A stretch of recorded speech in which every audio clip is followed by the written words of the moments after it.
This is Scott Nicholson, and this is the recording of a presentation I gave at the Library 2.012 conference on October 4th. Now, this conference was being delivered around the world via Blackboard, and because of that, the audio is compressed so that it can be a lower bandwidth to send out more easily. So the audio quality is not as good on this presentation as it would be if I'd recorded it straight into my computer. You can still understand what's going on, but I just wanted to give you a heads up. So hi there, everyone. My name is Scott Nicholson, and I am going to be talking with you today about reward-based gamification in libraries. I want to thank the San Jose State University, the School of Library Information Science, for putting together this Library 2.012 conference. For those of you watching the recording afterwards, this is an exciting time. They've been going on now with 24 hours of conference presentations. There's multiple conferences going on each hour. They're all being recorded. And so it's a pretty exciting thing to see what's going on here. So we're going to start actually with a little where are you from? And so what I want you to do, if you would, is to go into here. I'm going to give everyone permission. And you can pick out a star and show us in the world where you're from. So on the left-hand side, I'm right here in Syracuse, New York, which is upstate New York. We haven't yet gotten snow, but we're actually the snowiest city of over 100,000 people in the world here in Syracuse. And so I think we can see we've got some folks here in the U.S. We've got someone down in Australia.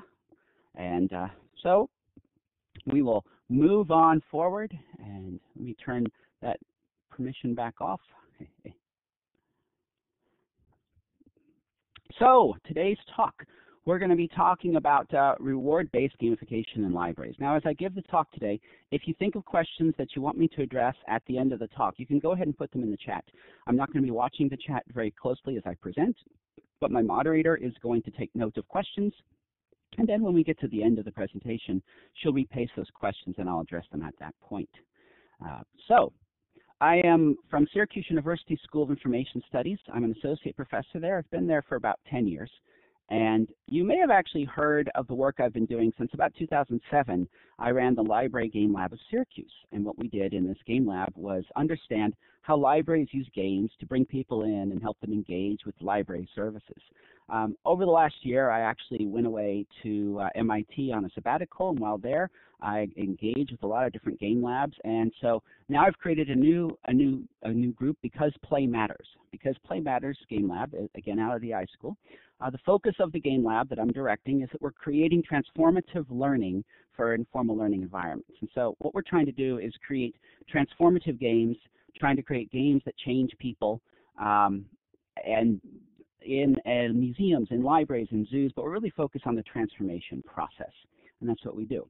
But today what I'm going to talk about are the concepts of gamification. Now I'm actually teaching a full semester gamification course right now, and so it's been interesting engaging with students about this, and I'm taking some of the lessons I've gotten from there and bringing it into this talk.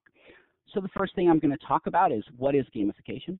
I'm going to talk about some of the hazards of gamification that's based upon rewards.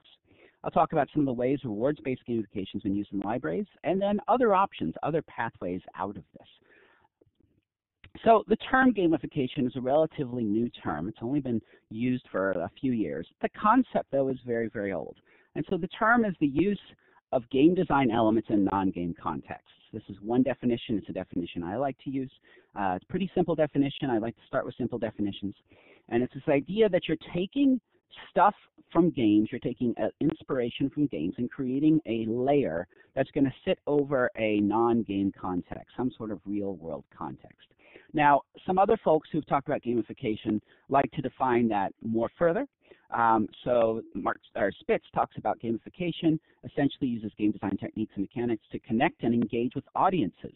So this definition actually focuses on the concept that gamification is being used to connect and engage with audiences. Another definition, and this is by Gabe Zuckerman, who's one of the folks in gamification that does a lot of core work in it and has written one of the core books, Gamification by Design. He talks about it's the process of game thinking and game mechanics to engage users and to solve problems. So he focuses on this aspect of it. And Oxford, actually, the Oxford Dictionary recently defined gamification, so it's a word according to that, and they talk about the application of typical elements of game playing and they say point scoring, competition with others, to other areas of activity, typically as an online marketing service to encourage engagement with the product or service. Gamification is exciting because it promises to make the hard stuff in life fun. But I really like this core basic definition. This is going to be the definition that I'm going to use as we're going forward. The use of game design elements in non-game contexts. Now, I want to clarify a few things before we go much further about when I'm talking about gamification. I'm not talking about games in libraries. So for the last, as I mentioned earlier, for the last 5 years or so, I've been looking at recreational games in libraries. This is me there on the left. I'm dancing with Jenny Levine on the right, and we're playing DDR. This actually was the moment that led me to create the Library Game Lab, where we looked at bringing in external games in libraries. Now, when you're bringing a game into a library, you're actually not creating an overlay on a real-world setting. Instead, it's a service. It's a service just like books are a service, just like videos are a service, games are a service. So when I'm talking about gamification today, I'm not talking about bringing in games and bringing them into libraries as an external service. I'm also not talking about game-based learning. There's a lot of confusion I see where people mix up gamification and game-based learning. Something like Where in the World of Carmen Sandiego was game-based learning. It was a game that you played, and as you played the game, you learned stuff. But it was not an overlay on a real-world situation. When you're playing Where in the World of Carmen Sandiego, it's not a game interface where you're actually tracing down a criminal, or you're actually following someone and there's a game layer. It's a game that is contained. And so game-based learning are self-contained activities that are not overlays on the real world. When you're playing Civilization, Civilization is a game that a lot of people like to use for teaching history and teaching economies and things like that. Again, this is game-based learning because Civilization is a game. It's not an overlay on a real-world setting. You're not actually commanding armies that are going out there, and Civilization is providing this top layer. So I want to really help separate out these things. Games and libraries is different, where games are the library service. Game-based learning is this standalone activity that informs about a real-life activity. And a simulation could also be put into this category, again, where you're doing something that's a self-contained activity, but it's not an actual real-world activity. But what we're talking about today, and the focus here on gamification, is the concept of a layer that goes on top of a real-life non-game activity. Now, I use the term game design elements. Now, it's important when we start talking about this to talk about the concept of a game. And this is the definition I like to use of what a game is. Again, it's a pretty simple definition, that a game is a form of play with goals and structure. And so according to this definition, there's 3 core ideas of what is a game. A game has play, a game has goals, and a game has structure. And all these 3 things make up to form a game. So most gamification, and I'll give you some examples soon, is this idea of adding goals to something in the real world. And so another interesting definition, and this is one that Jane McGonigal pointed me to in her work, is the concept that a game is taking on unnecessary obstacles. That you're playing a game because in your life you want to take on something that's different. You want to take on an obstacle. You want to take on a challenge. And then there has some sort of a structure that's used to facilitate these goals. And so gamification is actually it adds goals and structure onto something in the real world. It's adding on unnecessary obstacles to something that's out there. Most gamification that's out there today, that's called gamification, focuses on the concept of rewards, that there's some sort of reward that you are getting for engaging with something. Not all of it, and I'll present examples on both sides, but a lot of, when you hear gamification, most people are going to be thinking of reward-based gamification. And so your typical gamification structure is where you take something in the real world, you add a game-like goal on top of it, you develop a structure to support the goal, and then you add some sort of reward that comes out of that. Now, some examples you might have seen from gamification, and so if you've played Foursquare. Foursquare is something where you have a set of badges that you earn by visiting different places in the real world. And so Foursquare is gamification in that it's a layer that sits on top of the real world, as you travel from place to place, you check in on Foursquare, and as you check in on Foursquare, you get more points. You go up on leaderboards, you see how you're doing compared to other people, and you're given rewards. You're given these badges which indicate that you've achieved certain things. If you visit a place more than anyone else, you can get rewards that way. And so Foursquare has been looked at as a successful platform, a successful way to engage people. Now there's some other interesting elements of Foursquare, the social elements, where now you can also see who happens to be at a location where you are. And so again, through this game layer, if I'm sitting at the airport and I'm bored, I could log into Foursquare. I could see who else is in the airport. I can also read comments that they made about where they are and things like that. And so this is this concept of putting a game layer on top of a real-world setting. We're also seeing exercise games like Zamzy is what you see over also here on the screen. Zamzy is like Fitbit, if you've heard of Fitbit, or like Nike Plus. The idea is it's a device that you carry around with you, and as you carry around, it tracks your movement. Zamzy is different in that Zamzy is designed for kids. So the idea of Zamzy is that a kid gets this, carries it around, and as they engage in activities, when they plug in, they are able to level up in the Zamzy system. And so you can earn badges and earn things like that. And then you can actually earn rewards as well. You can actually earn some tangible rewards. Zamzy also allows parents to set up money-based awards where the parents can set up a reward through Zamzy. And so if the kid acts and moves enough and is engaged enough, then they can trigger and get that cash reward. And so both of these are gamification elements. Now, gamification concepts have actually been around for some time. I don't know if you remember this, these are green stamps. Green stamps were, S&H green stamps were designed whenever you would go and buy something, you would get these stamps. And when you collected the stamps, you'd put them in books, and as you put them in books, you could then turn in those books for rewards. And so this was adding a very basic game element to shopping. And that's moved forward through, now we have all of these sorts of reward programs that are out there. And different stores encourage you to come in. These incentive programs, they're really designed, the loyalty programs are designed to get you to come and choose these establishments over others.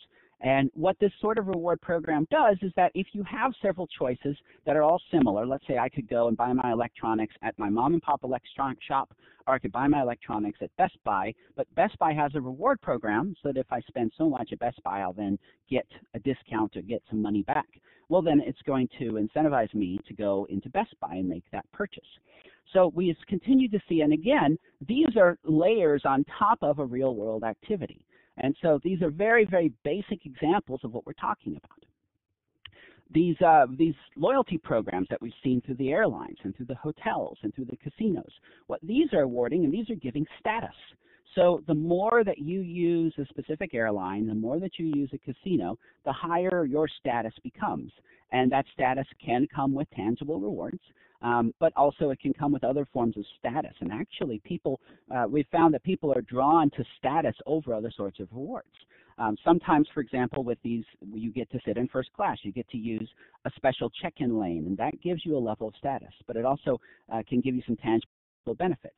Some airlines, they will waive luggage fees. They will give you free upgrades to first class. So again, all of this is an extra layer on top of the real-world activity of flying. Me getting on a plane and traveling to a location doesn't really have anything to do with me earning points and leveling up and getting status. So it's this layer, and that's what I'm trying to help you conceptualize when we're talking about gamification. We're talking about the addition of a layer onto a real-world activity.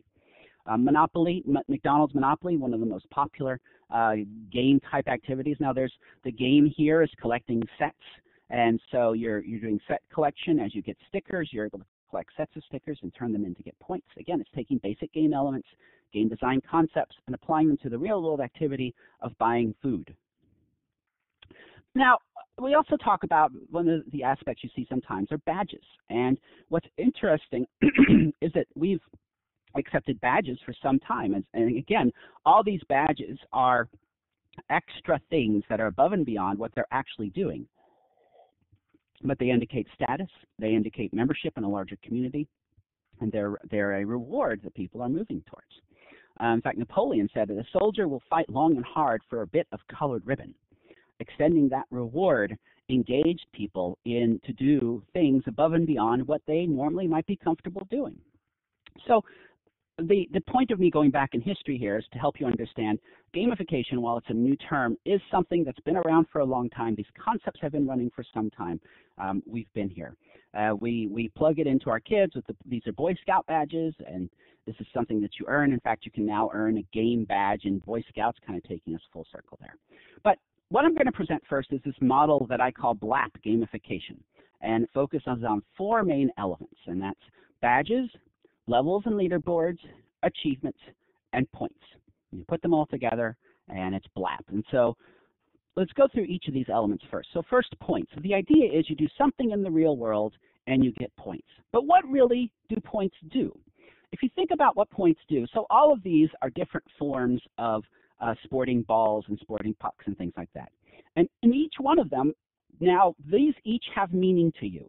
When you look at this, you think about, if I ask you, think about what's the right thing to do with each one of these items, you know what that is, because you know how points have been established for each of these items, and they're established in very different ways. And so we've established the use of these things, the correct use of these things, by awarding points for them. Points are actually how a game designer creates manipulation and control, that the game designer indicates what they want you to do by giving you points for doing certain things. So when you look at a ball, you know when I show you that soccer ball, your mind says, I should kick that. And then that's because the person who designed soccer created this game structure to get you trained to say, when I see a soccer ball, I will kick it. There's nothing about the soccer ball that makes it different for kicking. It has been associated in your mind now over the years to say soccer ball equals kick. If you look at the tennis ball, you would not think I'm going to kick the tennis ball, because that's not been connected to what the points are worth. When you think about a basketball, you wouldn't think I'm going to carry the basketball and run with it. Unlike the football, which you would think I'm going to run with the football, because these points have been used in order to train us on how to play the games. The designer gets to get into our head and really affect how we think about play. Because remember earlier we talked about a game as a form of play with goals and structure. Well, points are the designer's method of telling us what play is right, what play is going to get you points, and what play is wrong, what play is going to be penalized. So when you go into, and that's the core difference between games and play, is that in play, you have that freedom to interact with things as you'd like. Play is this exploration within constraints, and you have that freedom to explore things within a few constraints. While games, now you're under a set of rules where there's right forms of play and wrong forms of play. And the more points that you get, the better that you're meeting the designer's expectations of what you're going to do. Now, out of points comes levels. So in many of these systems, there will be levels available, and the levels allow you to take some sort of qualitative way of measuring how many points you have. So it may be that when you've earned 100 points, you go up to level 2, or when you've earned 500 points, you go up to level 3, and allows you to understand more simply how you're doing. I'm at level 3, I'm at level 4, etc. Levels really come out of the role-playing game world, because as you level up, you get stronger and stronger. One of the things that can be confusing to people that have not gamed a lot is the term levels, because it's used in 2 different ways in gaming. And so there are levels that a player gains. If a player does better in a game, they get points, and the points will turn into levels, which indicate that many times the players are getting stronger, they're getting more abilities, they're becoming better suited to deal with game challenges. But also in game design, there's the concept of a level. And so in game design, a level is a self-contained world in which a player explores and takes on challenges.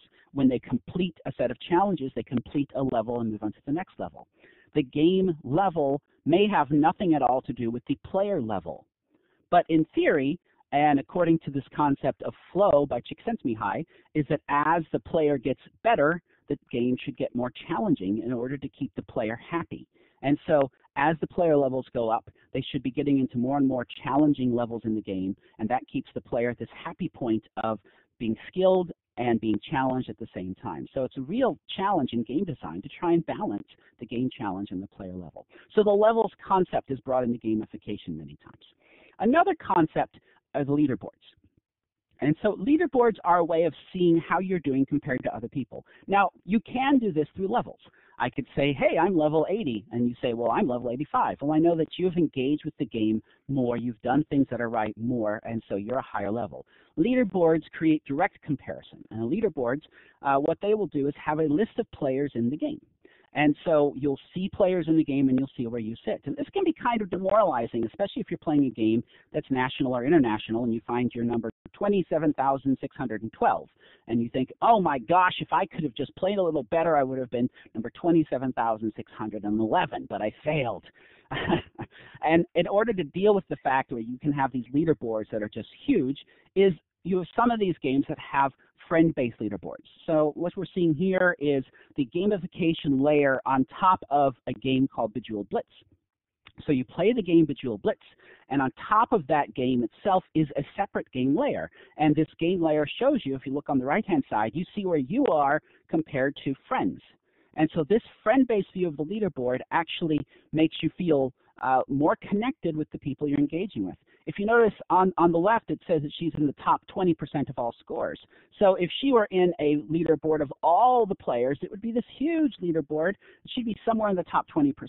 But just having a localized view of her with her friends allows her to feel more connected with her friends, allows her to feel more competitive with her friends. And so it's a different way of showing a leaderboard than what we were just seeing. Another now, the A part of BLAP is achievements. And so achievements, these are goals that you can accomplish within the game. Many times these goals do not necessarily fall within the storyline of the game. So these are achievements from Geometry Wars, Retro Evolve 2, an Xbox Live game. And these, so for each of these things in Xbox, the way it works is there's this overarching system. And in all of these different Xbox games, there are built-in achievements. And as you accomplish achievements in different Xbox games, you get these gamer points. And these gamer points all add up across all of the games. And so you can see what sort of player you are of Xbox games in general by how many of these gamer points you've gotten. And so in this case, for example, you have Magpie, collect 500 gems in a single game. Now, that's not going to be a direct goal in the game itself. It can be something you get points for, but that's not going to be, you're not going to have a goal within the game. This is a meta goal, something that you as the player knows, but it doesn't really necessarily make sense for you as the avatar. For example, look at the Phobia achievement. Score 1,000 points in Waves, which is a game mode, without collecting any gems. Now, this is a case where the achievement actually goes against the way you collect points in a game. So in this game, you collect these gems, and that's how you're going to get points. So in order to earn the Phobia achievement, you have to get points in different ways, and you can't touch the gems. You have to avoid those. So it now creates a conflict in the player. The player is conflicted. They have to choose, am I going to go for the goal within the game, or am I going to go for this achievement? And so achievements are ways, and what they do is they can actually help you explore the game in different ways than you normally explored it. In theory, they enhance your replayability of the game because now you have different ways to go about it. If you think about achievements in the concept of play, if you're out there playing with some kids and you decide you want to try something, so let's say you're playing tag and you play for a while and you're getting bored of it, so you decide to change up the rules and say, well, now we're going to play tag, but whoever's it has to keep their eyes closed. Well, now you just added a new challenge to let you play and enjoy that experience in a different way. You have to keep doing it. Before you know it, you have Calvin Ball and everyone's going crazy. Different sorts of achievements are out there, usual ways of using a system and unusual ways of using a system to get people to explore the system, to get people to collect things, to get people to continue to come back, or built into a tutorial. There's some achievements that will pop up the first time you do something. Like this is an achievement you get in a PopCap game slot machine. When you play your first slot, you get an achievement. Hooray! Hooray? Anyway, badges. So the other thing I'm going to talk about in BLAP gamification are badges. The idea of badges is they're an indicator for public view that you have accomplished something, and they can be based upon an achievement. They could also be based upon your skills or your interests, and they can create some goals to go after. Many times with the achievements, you don't know that they're there until you stumble across it. Sometimes you do know that they're there. These terms of achievements and badges are used in different ways across different systems. But the idea of the badges is they get you engaged with the system, they get you engaged with the game, and they can indicate that you're part of a group. And so they can have a social engagement level to them as well. Many times you get the badges because you've done something or because there's something about you that you want to indicate to the real world. Mozilla has presented this open badges framework, and the idea of this framework is it's a gamification layer that runs across everything in the real world.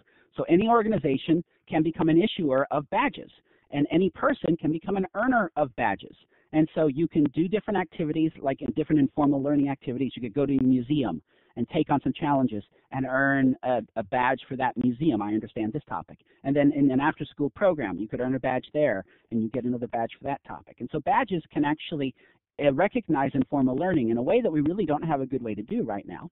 They can help you handle new skills. So if you're going to add something on, if I want to create a gamification badge, I could do that. Now, it would take me years to get a gamification degree passed through a school, or a gamification certification might take some time, but a badge system allows me to identify, hey, this is a new skill that I want to try and indicate that people know something about.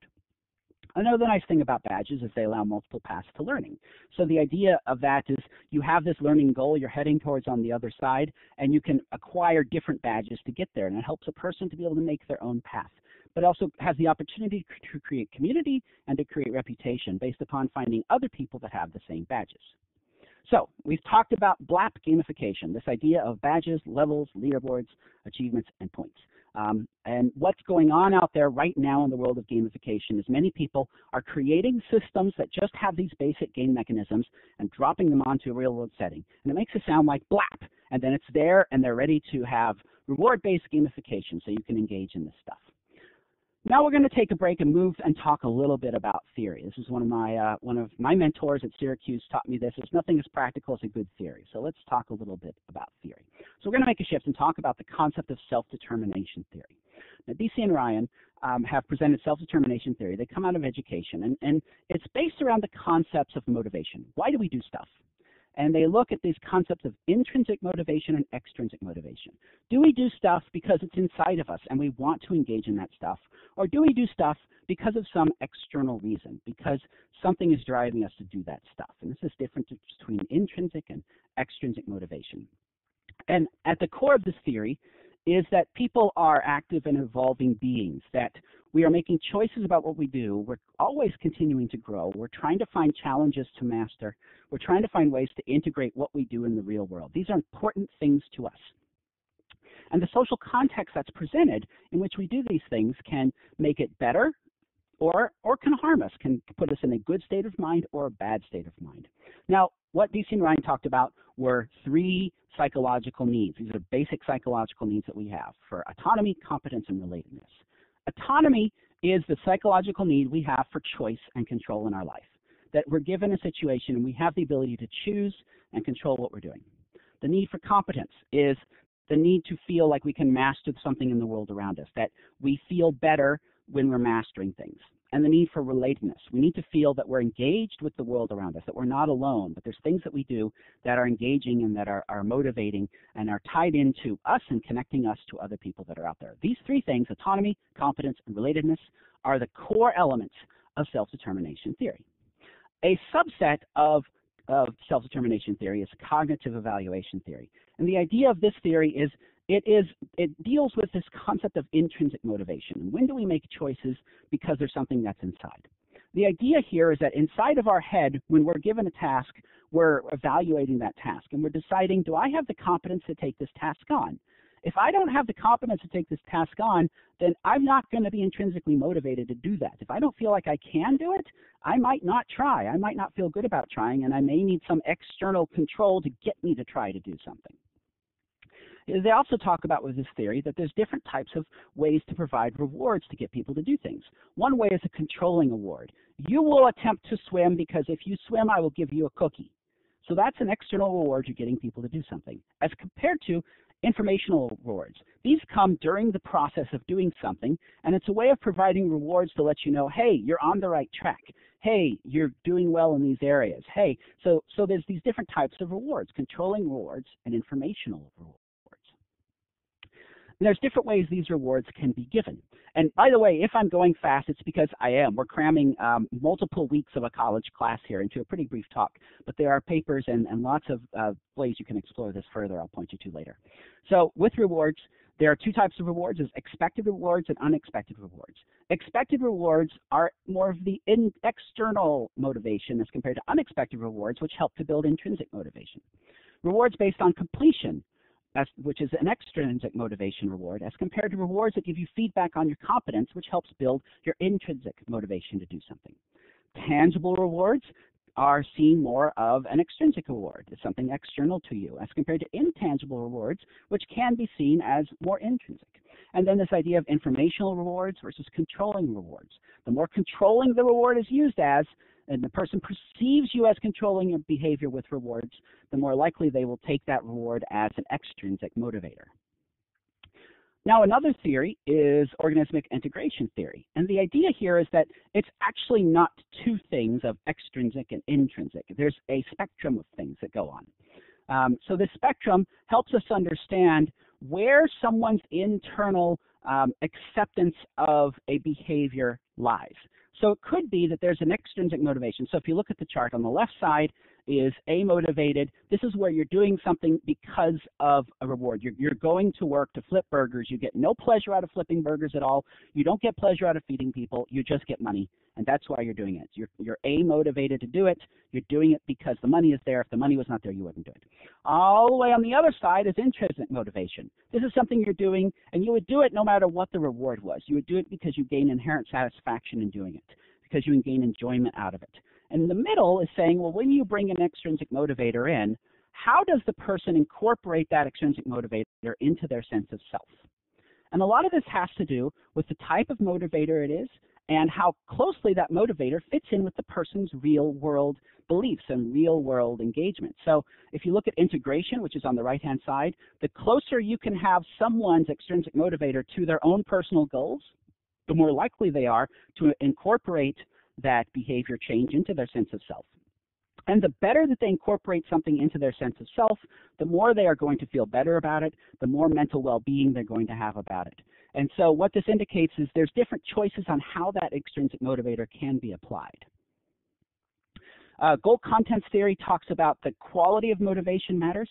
And this is something I've brought up a few times already, that when you're dealing with intrinsic goals, things about community and building relationships and personal growth, then you have a mental wellness. But when you're dealing with extrinsic goals, achieving financial success and going after your parents and popularity and fame, they've found that that leads to more mental ill-being. And so our goal here is to help people to feel better about themselves, to help people to have a better mental state when they're going into the world, and so they're not feeling this pursuit of these extrinsic goals. So to summarize the theory before we get back to the applied, self-determination theory, the basic needs are competency, autonomy, and relatedness. You want people to feel mastery, you want people to feel that they have choice, and you want people to feel connected. That it's important to consider the different sorts of rewards. That controlling rewards, if people perceive the reward as controlling their behavior, they're going to be a lot less likely to be happy about it than informational rewards. That you want to make sure that whenever you can, you line up extrinsic motivation with someone's personal goals. That helps them to internalize that behavioral change. And that intrinsic goals are more likely to bring about better mental well-being than extrinsic goals. Now, this here is the book, Gamification by Design. This is the core book for BLAP Gamification. And when I read this sentence from this book, this is when I decided to get involved in gamification. Once you start giving someone a reward, you have to keep her in that reward loop forever. When I read that sentence, I stopped. And I said, this is awful. If people bring in gamification and reward-based gamification, and they don't realize that once they start doing it, they have to do it forever, well, it's great for the gamification system designers, hooray, but not so good for the people putting it into place. And this is when I started to do research to say, well, why? What's actually going on there? Which is where I came across this book by Alfie Kohn, Punished by Rewards.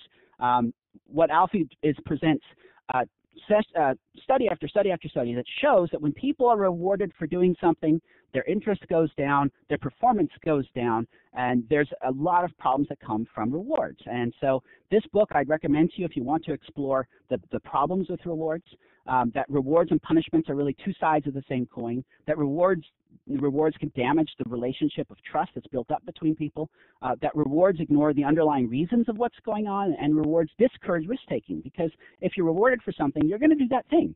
Like we talked about earlier, when you're playing with the ball, you're going to play with the ball in the way that you get points if you're within this game structure.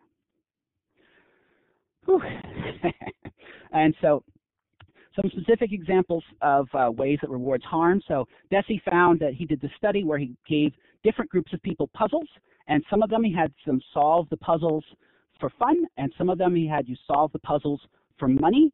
He then went away and said, okay, I'll be back in a while, left the puzzles out, and he found that people who were given money for the puzzles did not continue to do them. People who were allowed to just do the puzzles for fun in the beginning continued to do them. That Lepper found that he had games, and these games were presented out in some preschools. They were presented out for fun. These are fun games to play with, as compared to other games, the same games which were presented and said, these are games you're going to learn from. And he found that, again, people returned to the games that were not presented as learning games. They returned to the exact same games that were presented in a different context and engaged with them for fun.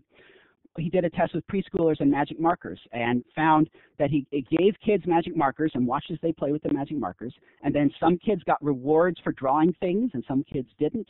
And then he checked back in a couple weeks and found that the kids that got rewards for drawing things didn't turn to the magic markers for fun anymore.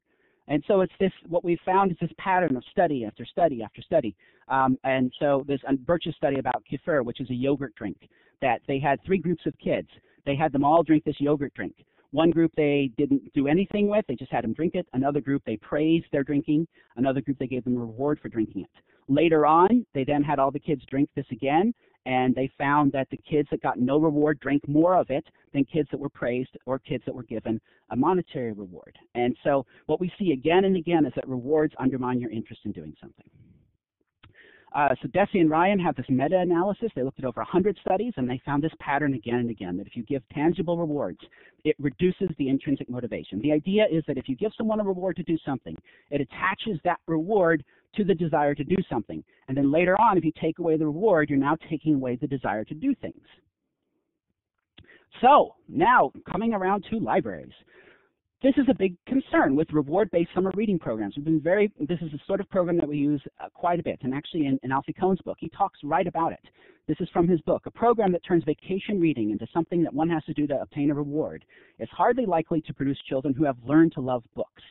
And so what's going on here? Theoretically, it says that because you affiliate reading with rewards, then what happens is later on, if the rewards are not there, the reading goes down. We feel that we're trying to inspire this love of reading. However, if we look at what goes on in public libraries, we see when kids become teens and they age out of the summer reading program, many of them stop reading. They don't come back to the library. There's actually some research going on now with folks at Syracuse University to try and get some data about this and understand it. But theoretically, that's what's going on. And so we've harmed our situation in libraries by telling people they get these rewards if they read the books. So this is a great concern. ACRL News had an article talking about game elements and gamification in libraries as harnessing the power of game dynamics. And they provide some suggestions. You should provide a level up experience for library users. Someone uses the library, they get points, they level up. You should award status and powers that can be admired because someone uses the library. That we all love to get this positive feedback for using the library. Let users boast about taking out and returning books from the library. And give rewards for doing library transactions. But in this article, he never discusses the concerns of using rewards, never discusses the fact that once you start using these reward systems, if you then take them away, people's internal motivation is going to be lower than it was when they began. This is a real concern. There's software out there now, Orange Tree and Lemon Tree. This is a gamification system for libraries. People are given points when they use the library. As they use the library, they're awarded points. They're given these rewards. And so as you see from our theories, if you attach rewards to activities and then that award system ever goes away, people won't be interested in doing that activity as much. You're going to be worse off than it was when you began. You can actually see this system in play at the URL I've given there. And in fact, one of the dangers of these sorts of systems is they tend to have a lot of information that's gathered. So this is from a library. This is about Nicole Harding. You can see she's the top player. You can see the performance of people by the school, and you can see what people did. In fact, this is part of that Lemon Tree's website where they talk about using set collection and points and achievements and discovery and leaderboards. They use deep engagement, they say, and this reward-based system to get people to engage with the library. Now, this is the leaderboard for the library. So these are the people that have used this library quite a bit. When I look at this, I start to get a little concerned because I think about the privacy implications of what's going on here. This is real data from a university library, and these are the people who are using that library the most. And in fact, if you click on one of these people, you can actually see that Nicole came into the library September 26th at 3:03, and she borrowed a book on sexuality. Well, isn't that interesting? Maybe what I can do is I can watch Nicole's profile here, and when I see that she's visited the library, I may go in and say, hey, Nicole, I see that you're looking at these books. So there is some privacy implications here that we can't just drop these gamification systems on libraries. We have to watch out what's actually going on. So this is also a concern. So let's pause and have a moment of reflection here. When you're running the whole library on these rewards, and you give someone a reward and keep them in that reward loop forever, then what happens to that user about libraries that are not offering rewards? That user is going to be more likely to choose the libraries that are offering rewards. And there's this concept that if you give someone the same reward over time, after a while that reward will lose its power, and you have to make the reward better and better and better. And so we're entering this cycle. It's a real danger. But there's another way to do this. So earlier we talked about games is equal to play with structures and goal. And if I subtract off the play from both sides of that, I have that structures and goals is equal to games minus play.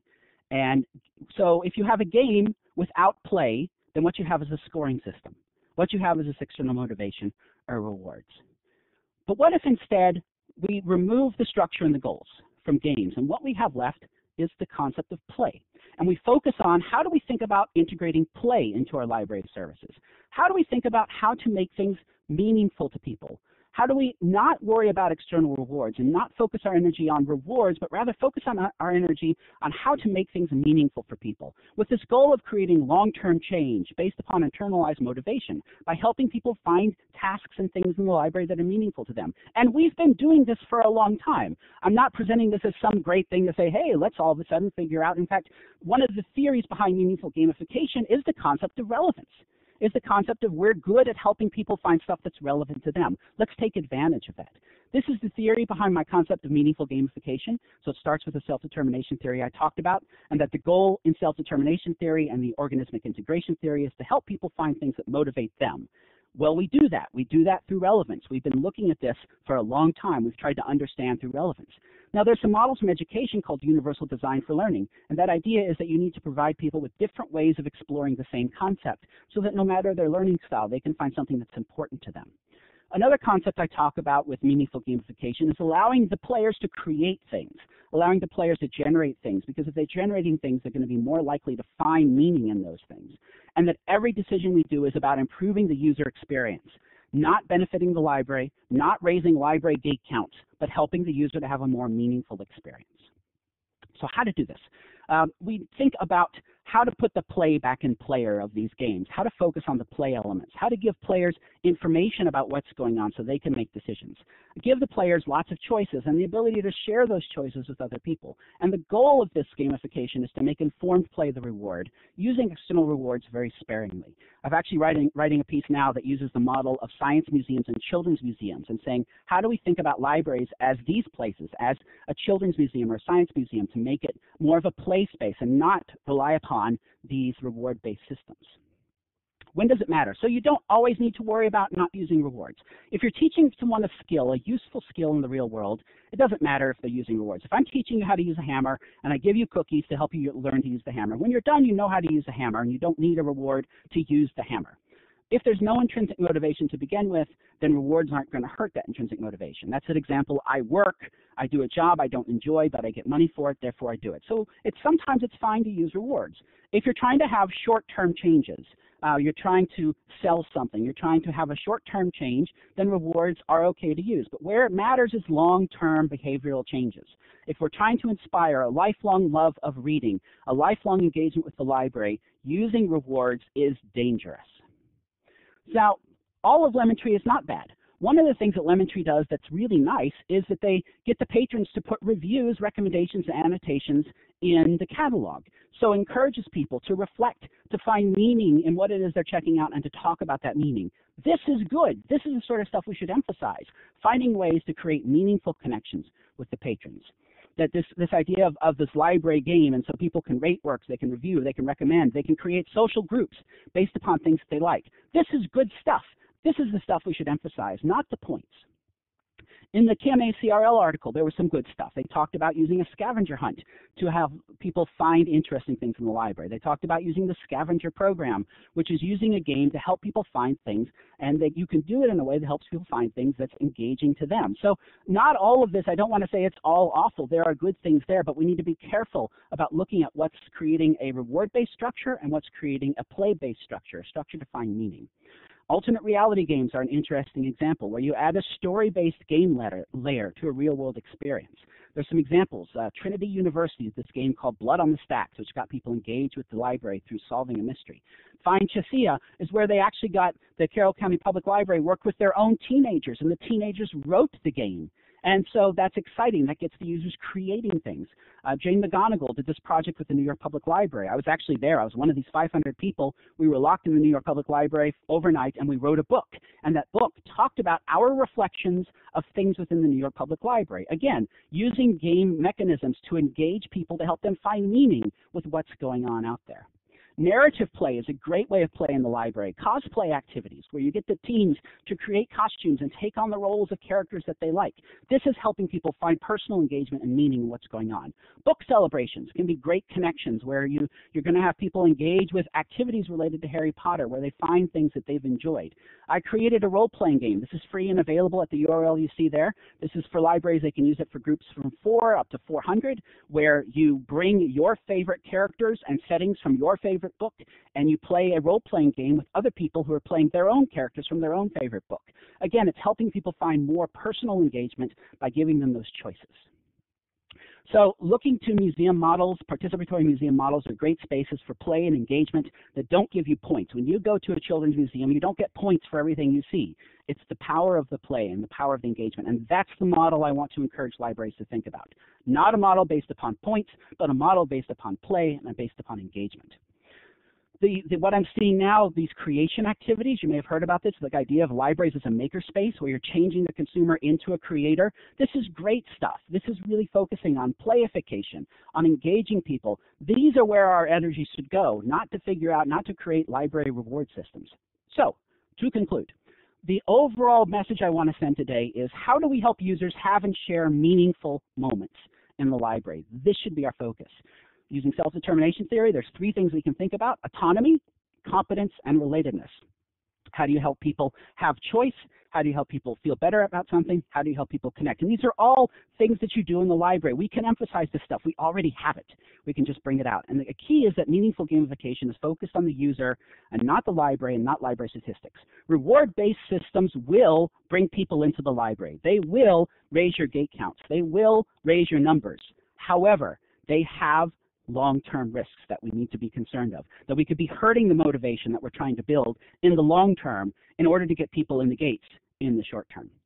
So instead of this system where library use gets you a reward, so this library reward system where you give someone checks out 5 books and then they get a cookie, instead of thinking library use and giving people a reward for library use, why don't we make library use the reward? The library is the reward. That's the cool thing. It can be the reward. And the library rewards program that we should be publicizing is this, where you give parents cards. Kids get to mark off their chores, and when they've done their chores 5 days in the week, they get to go to the library. This really shifts the way that you think about the library. The library is the reward, not that we're giving rewards to get people in there. These are so 2 of these are existing posters that the ALA sells. Level up at your local library. That sends the message of competence. Libraries are for everyone. That sends the message of relatedness. This is when I created the idea of libraries as a choose your own adventure place. That pushes the message of autonomy. We already do this stuff. Let's push it instead of saying, come and get rewards at the library. We use these posters. You've seen these read posters quite a bit. And sometimes they concern me a little bit because it's almost like this command, you must read to enjoy the library. And I would suggest we actually think about libraries as play, that reading is play for the mind. And this can be the space we encourage people to realize that reading is play and libraries are places for play and engagement. This is what we should push. So if you're not convinced with what I'm talking about, I'll push you to read the books Punished by Rewards or Drive. Both of these talk a lot about examples of how rewards are damaging. If you want to see what I've been up to, becauseplaymatters.com, you can see more papers. The meaningful gamification articles are there. I'm doing regular blogs. But also to learn more, ask your own users. Talk to them about what it is they would like in the library that would be meaningful to them. How could you make the library experience more meaningful, more playful, and more engaging, rather than turning to these point-based systems? So that brings me to the end. We have just a few minutes to take questions. I see there have been some that have been fired up, but this would be a good time. If you have a question now, you may ask it. Kalani asked a question about extrinsic rewards, and he was saying, is it sometimes the way you get somebody started with the extrinsic? Yes, you can use rewards, and this is when I talk about meaningful gamification. I talk about using rewards carefully. What you do not want to create is what's called a reward loop. A reward loop is where you do something because you get the reward. You do something because you get the reward. There's actually been studies by Deci and Ryan that found that you can actually increase intrinsic motivation by having intangible rewards that are unexpected. So if people aren't expecting a reward and it's not something tangible, and so that can actually increase intrinsic motivation. So you can use rewards sparingly, and you can also use rewards in informational ways instead of in controlling ways. That you can use rewards to help people understand how to do something and help them understand, hey, I have accomplished this. So there are ways to use rewards, but it shouldn't be, and using rewards to drive behavior is easy. B.F. Skinner, we don't want to make libraries into a Skinner box. You go in, you check out the book, you get your food pellet. That's what we want to avoid, and that's what we don't want to create. So don't rely upon them, but they can be used sparingly to get people going down the right direction. But you don't want to create where it's very dangerous, as there is an expectation of reward for behavior. That's where you get into this risk. When I hear you mention Skinner, I want to bark. I know it's a bad joke. And that's, that's my concern is Skinner. We have these games out there. Diablo 3 is a big Skinner box. And there's no question. The argument against this is people say, well, if you offer rewards, it works. Yes, it does work in the short term. It does raise gate counts in the short term. The folks that do Lemon Tree and Orange Tree say, look at how the numbers have shot through the roof. Yes, they do in the short term, but there's long-term dangers that we're setting up here. We're setting ourselves up to have real problems down the road. Not a question, but a comment I made was if this rewards, extrinsic rewards, are really behaviorist, like you mentioned Skinner, they're not constructionist, like Deci, and they're not connectivist, which is the news theory that Siemens has about connectivism. So really, it's about relinquishing control and trusting the player to play. Yeah, that's a great observation. There more of these educational theories do support the constructionist concept, the idea of creation, and connective concepts, the idea of finding relationships, and you grow through creating relationships, and you grow through engagement. And this is why I really love the makerspace movement that's going on in libraries now, because it is creating a creation space. It creates a space for the users to engage in ways that are very meaningful. When it comes down to a library has to choose where to spend their money. And they have to choose which pot to put their money into. And I'm encouraging people to put their money into pots that encourage meaningful engagements with the library and not into pots that encourage giving rewards.